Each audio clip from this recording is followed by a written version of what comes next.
मौन क्यों हो गए? बताओ। ये सत्य है, आप चोरी करने आए थे?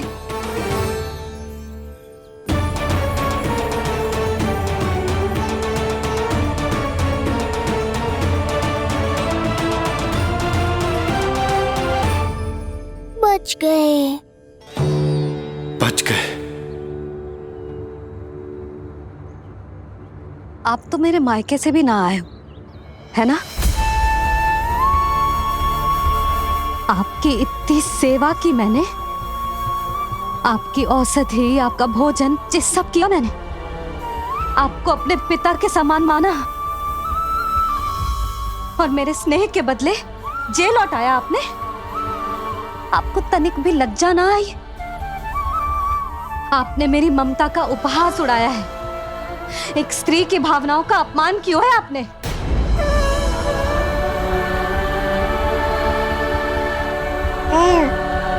अब आप खड़े क्यों हो मेरे सामने? इससे पूर्व कि मैं भूल जाऊं कि आप मेरे पिता समान हो, और इससे पूर्व कि मेरे पति आपको दंड दें, निकल जाइए मेरे घर से। क्षमा कीजिएगा प्रभु।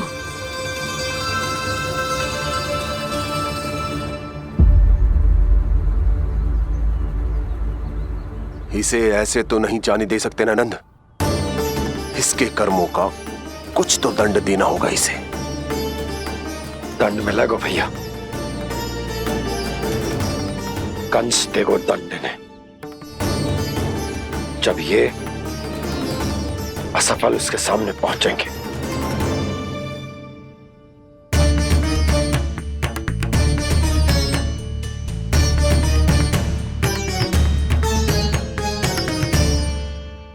हमें पता है किसने भेजो है तुम्हें। हो सके तो मुझे क्षमा कर दीजिएगा नंदराज।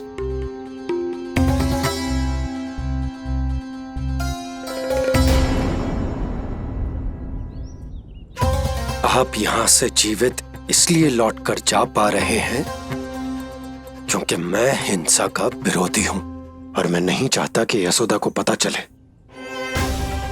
कि उसके लल्ला के प्राण बड़े संकट में।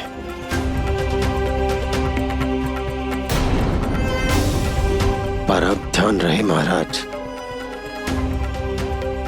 कि आप लल्ला के तो क्या, गोकुल के भी निकट दिखाई दिए तो मैं वो कर बैठूंगा जो मैंने आज तक ना की हो।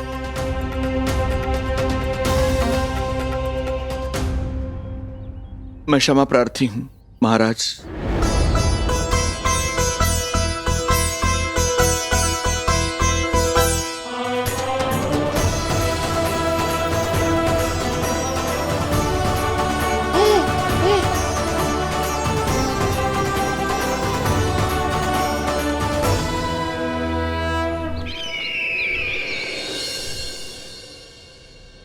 आप मौन क्यों हैं? कुछ कीजिए।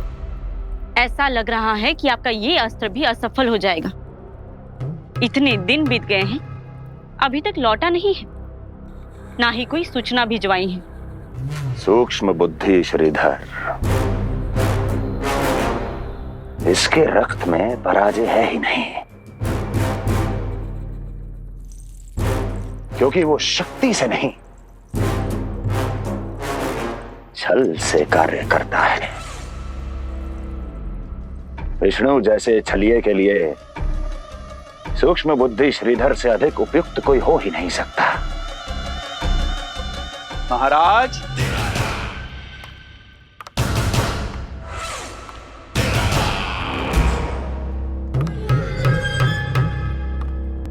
जिसे आप छलिया समझ रहे हैं महाराज, वो तो सृष्टि के रक्षक हैं, पालनहार हैं वो तो।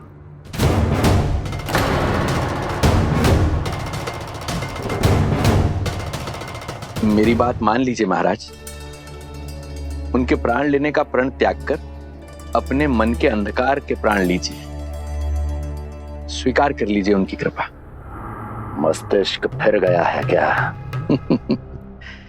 मस्तिष्क फिर नहीं गया है महाराज, बल्कि जीवन में पहली बार सही कार्य कर रहा है। और उनका सत्य आप भी जितना शीघ्र जान लेंगे उतना ही अच्छा है आपके लिए। कैसा सत्य? यही कि गोकुल में पल रहे उस बालक के रूप में स्वयं विष्णु धरती पर आए हैं।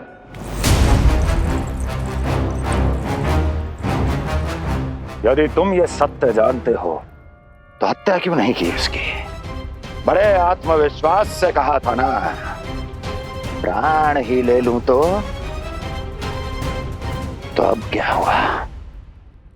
उनके प्राण कैसे ले लेता महाराज, जो स्वयं जीवन देने वाले हैं, जैसे मुझे जीवन दिया। मैं रंगे हाथों पकड़ा गया था महाराज, किंतु बिना किसी दंड के सुरक्षित यहां तक आ गया। क्या यह प्रभु की कृपा से मिला हुआ नवजीवन नहीं है?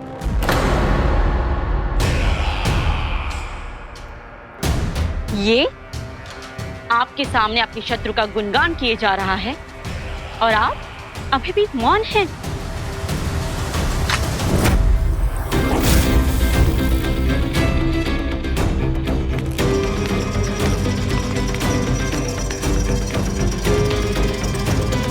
यदि वो जीवन देता है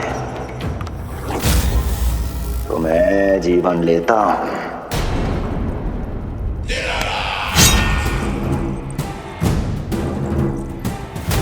अब तेरा जीवन लूंगा यदि फिर से उसका बखान किया तो।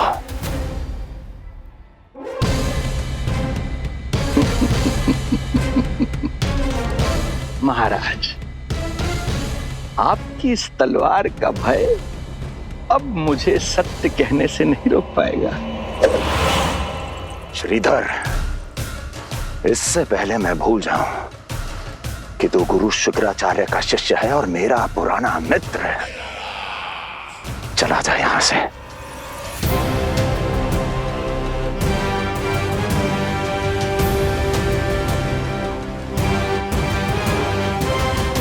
चला जा। ओम नमो भगवते वासुदेवाय। ओम नमो भगवते वासुदेवाय।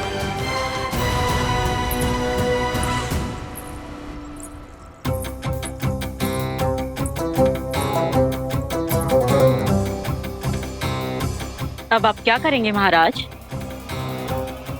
आपकी ये चाल तो असफल हो गई। कैसे कैसे असफल हुई मेरी ये चाल अस्ति? इसे विष्णु के अवतार का सत्य पता करने के लिए ही तो बुलाया था मैंने, और वो सत्य मेरे सामने है कि विष्णु का अवतार कौन है और कहां है।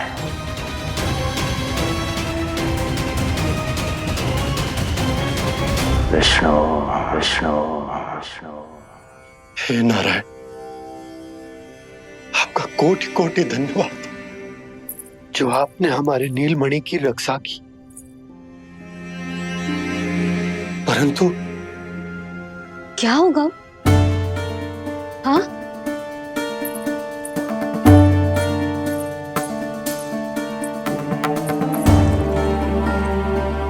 मुझे बताओ तो सही, कुछ तो अवश्य है जो आप छुपा रहे हो। आपको इससे पूर्व कभी ऐसी चिंता और क्रोध में तो ना देखो है मैंने। मुझे बताओ तो क्या बात है जो आपको ऐसे भीतर ही भीतर खाए जा रही है? जो भी है मैं संभाल लूंगा। बात को समझो यशोदा, मैं तुम्हें ना बता सकता। आप अपनी पत्नी को भी ना बता सकते? मैं अर्धांगिनी हूँ आपकी, मुझसे तो साझा करो। हो सकता है आपका दुख, चिंता, आपकी पीड़ा बांट पाऊं मैं। बताओ तो क्या हुआ है? सब बात तुम्हें बताऊं जो आवश्यक ना है यशोदा।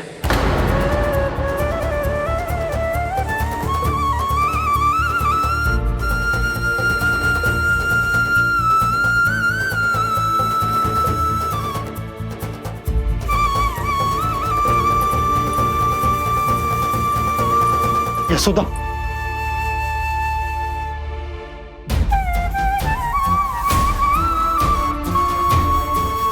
जब पति अपने मन का रहस्य अपनी पत्नी से भी साझा न कर सके तो उनके एक दूसरे से बात करने का लाभ है क्या?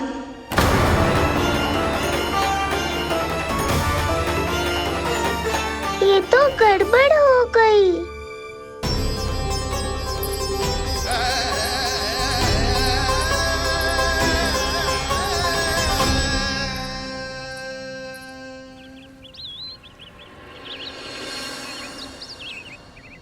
अब जे आएंगे और अपनी मीठी मीठी बातों से मुझे मनाने का प्रयत्न करेंगे।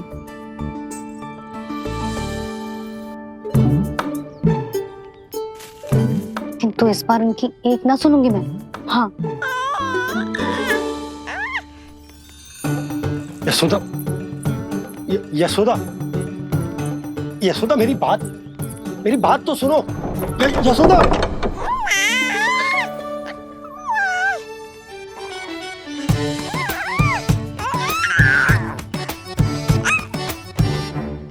तू क्यों मुस्कुरा रहा है? तेरी मैया को मनाना आता है मुझे। तू बस देख तो जा।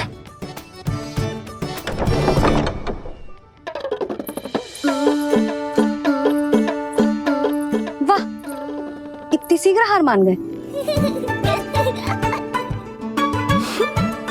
तू क्यों मंद मंद मुस्कुरा रहे रे? क्योंकि आपका क्रोध भी बड़ा मनोहर है मैया। देखियो लल्ला, इस बार तेरे बाबा बिल्कुल ना मना पाएंगे मुझे। हाँ,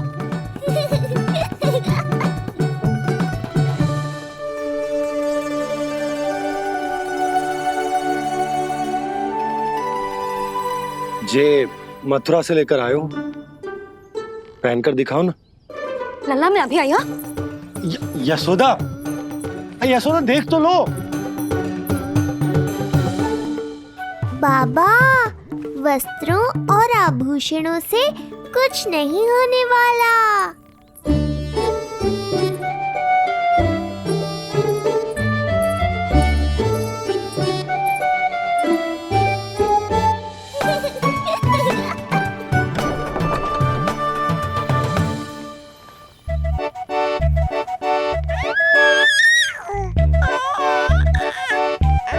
तू क्यों खिलखिला रहा है?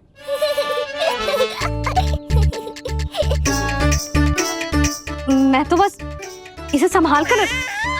तू चुप कर लल्ला।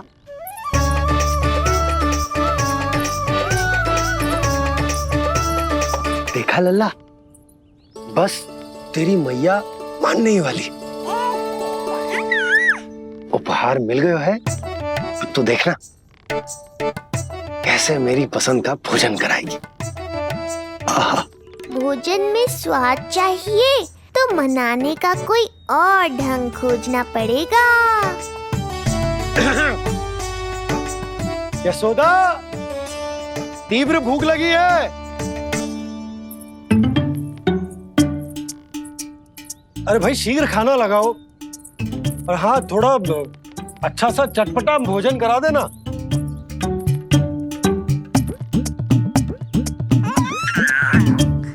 अब देखना अच्छे अच्छे पकवान लेकर आएगी।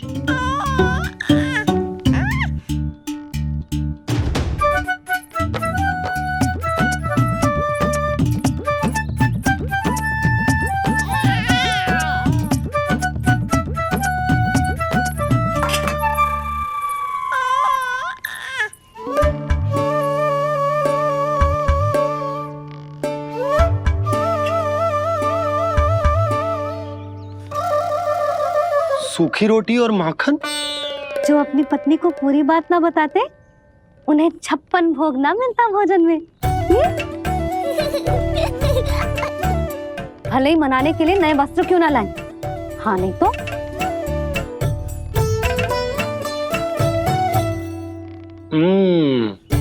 वाह, ये सूखी रोटी और माखन में भी क्या स्वाद है। बस भोजन के साथ तुम ऐसी दो मीठी बातें कर लेती तो आनंद आ जाता। आनंद तो कछुआ पतियों को अपने पत्नियों से बातें छुपाने में भी बहुत आता है लल्ला। देख लल्ला, जब तू बड़ा हो जाएगा ना तो अपनी जीवन संगनी से सब कुछ बताइयो, कुछ भी छुपाइयो मत।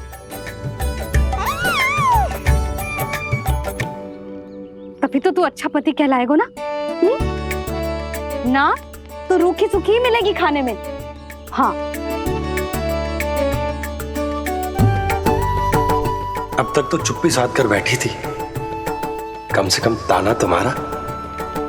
ये प्रसन्न होने की बात नहीं है बाबा, अब तक तो केवल बदली छाई थी। ये संकेत है कि अब बादल भी गरजेंगे और वर्षा भी होगी। यशोदा, कब तक बात ना करोगी? अब तो क्षमा कर दो। रानी भाभी, आ जाओ। रानी भाभी, ज्योति जी के यहाँ से कोई आया था और जी मुझे कंठक दे के चलो गो। ओह, दे दो।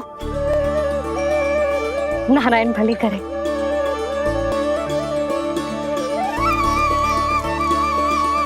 कंठक किस लिए?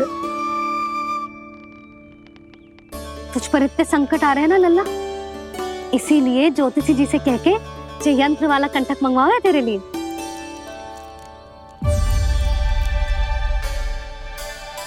अब किसी और को तो तेरी चिंता है ना? बस क्या बतानो है, क्या छुपानो है, यही चिंता रह गई है।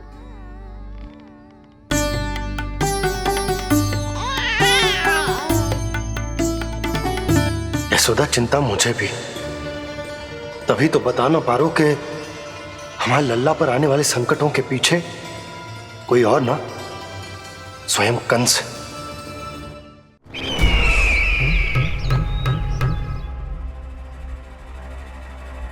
और उनका सत्य आप भी जितना शीघ्र जान लेंगे उतना ही अच्छा है आपके लिए।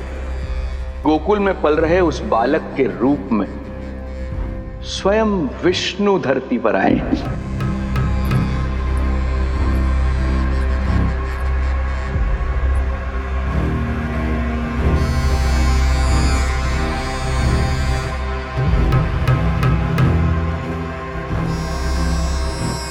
स्वामी, लगता है रात्रि भर नींद नहीं आई है आपको। पूतना मारी गई, श्रीधर भी गया, केवल इसलिए कि आप देवकी और वसुदेव के समक्ष दुर्बल पड़ गए। संतानों के जन्म के लिए आपने उन दोनों को जीवित छोड़ दिया। आपसे छल करके वो दोनों आनंद में हैं और आप सही से विश्राम तक नहीं कर पा रहे हैं।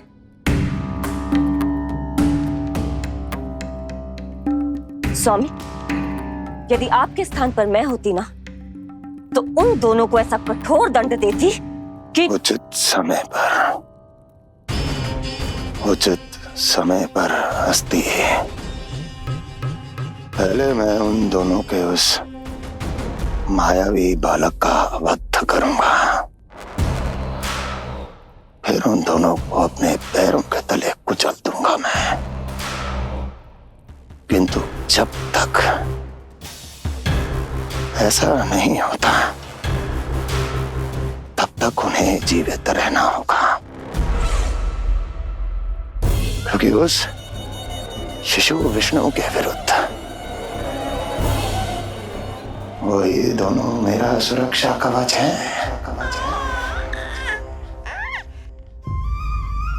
चिंता करो कंस मामा, आपका ध्यान अपने ऊपर से हटने दूंगा, तभी तो कुछ और सोच पाओगे। पुत्र होने का दायित्व मुझे दोनों के प्रति निभाना होगा, चाहे वो मुझे जन्म देने वाले माता पिता हो या मेरा लालन पालन करने वाले मैया और बाबा, जो इस समय युद्ध के लिए तैयार है।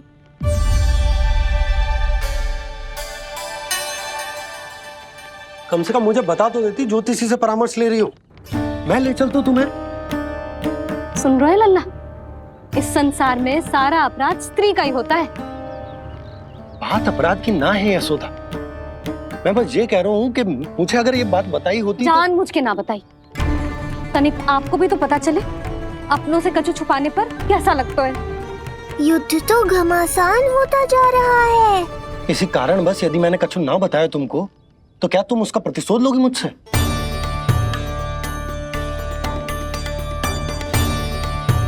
हे नारायण, जी क्या कहना चाहते हैं? क्या इतनी कठोर हूं मैं? लल्ला के लिए एक छोटा सा निर्णय तो लियो मैंने।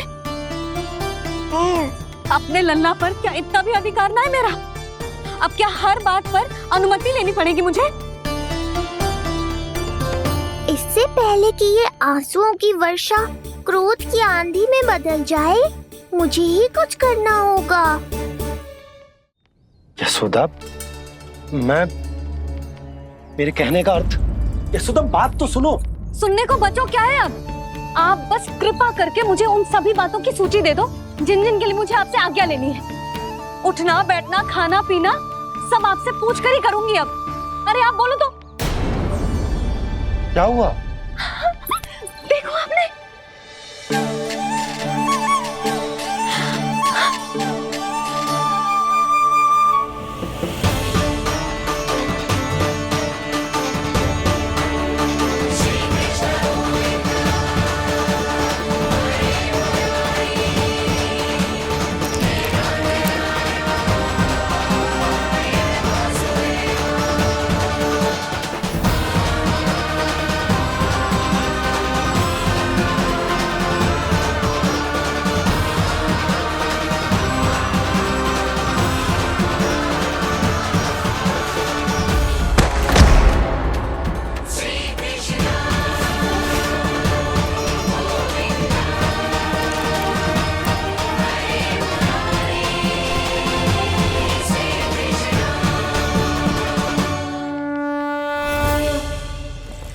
हमारे लल्ला ने अपनी पहली करवट ले ली। बहुत सही समय पर ली है। हमारा झगड़ा भी समाप्त करवा दियो।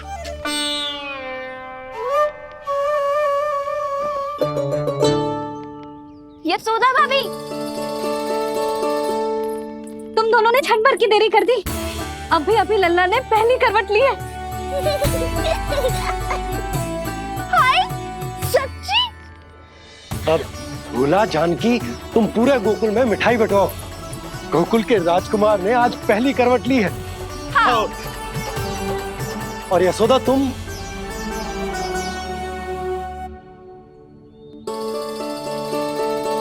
यशोदा,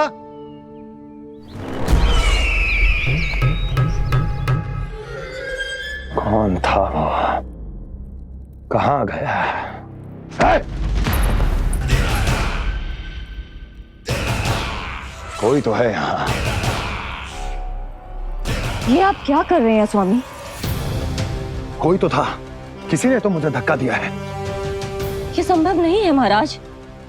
इस कक्ष की सुरक्षा इतनी कड़ी है कि एक चींटी भी बिना सुरक्षा जांच के भीतर प्रवेश नहीं कर सकती। किंतु ऐसा हो सकता है जब वो विष्णु अपनी माया का प्रयोग करे।